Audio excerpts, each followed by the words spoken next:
Batman: The Enemy Within saw the Riddler come and go in episode 1, and now Bruce has to find Dr. Harleen Quinzel for information on a criminal group called The Pact. Anthony Ingruber, the voice of the Joker, is here to break down the specifics of episode 2. So what's going on in Batman: The Enemy Within episode 2? So in the interim times between season 1 and season 2, things have escalated quite a lot in Gotham City, also between John Doe and Bruce Wayne. Bruce Wayne has evolved to become a much more confident Batman, whereas the Joker, or John Doe as he's known, is finding life on the outside a little bit difficult to cope with, a bit like a prisoner coming out of a long time being confined. He's overestimated how confident he would feel on the outside. So we see him in episode 1 of season 2 as much more,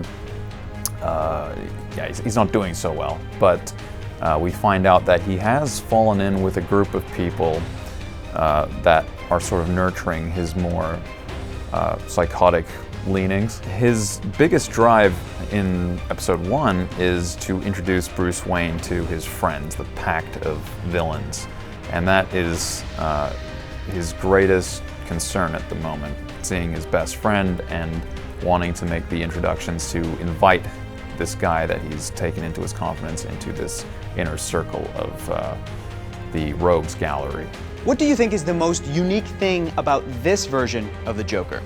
This character is conceived around the same time as Batman, and he's been portrayed so many times in so many amazing forms in the films, in the video games, the animated series, and the comic books. And Telltale has done something that even I didn't, as a long lifetime fan, didn't see coming, and that's portray him as a nice guy. Well, to a degree.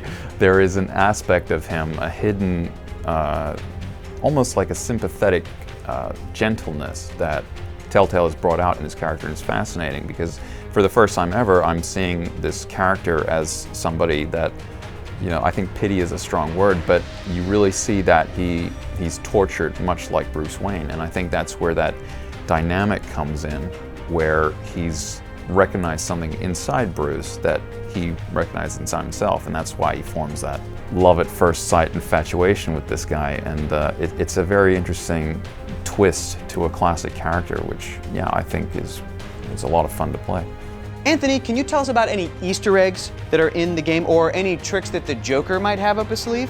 I enjoyed the game. I think Telltale have really stepped up their game. I think people are expecting him to act a certain way, but we're introducing him really as the option to be a supportive ally, should the player want that. If the player wants to see a psychotic, villainous Joker, they can go down that route, or if they want to see something completely different and new, they can befriend this guy and keep him on side, and I think that's really, it leads to some very funny moments, like my favorite moment is probably the selfie, in the in the church scene. It's just so inappropriate, but just perfectly captures that Joker persona. So where does the story go after episode 2?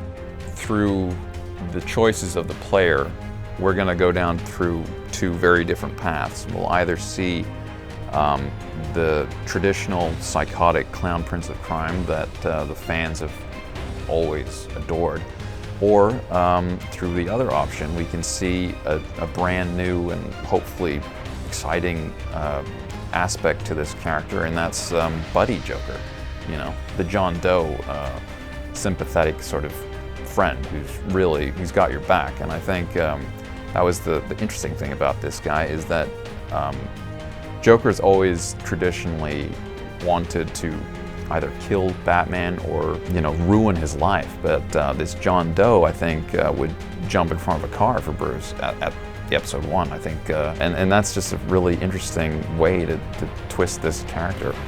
So that's what's lurking on the horizon for The Enemy Within. So be sure to check out episode 2 on Xbox One, PS4, PC, iOS, and Android on September 26th. See you guys tomorrow. Bye.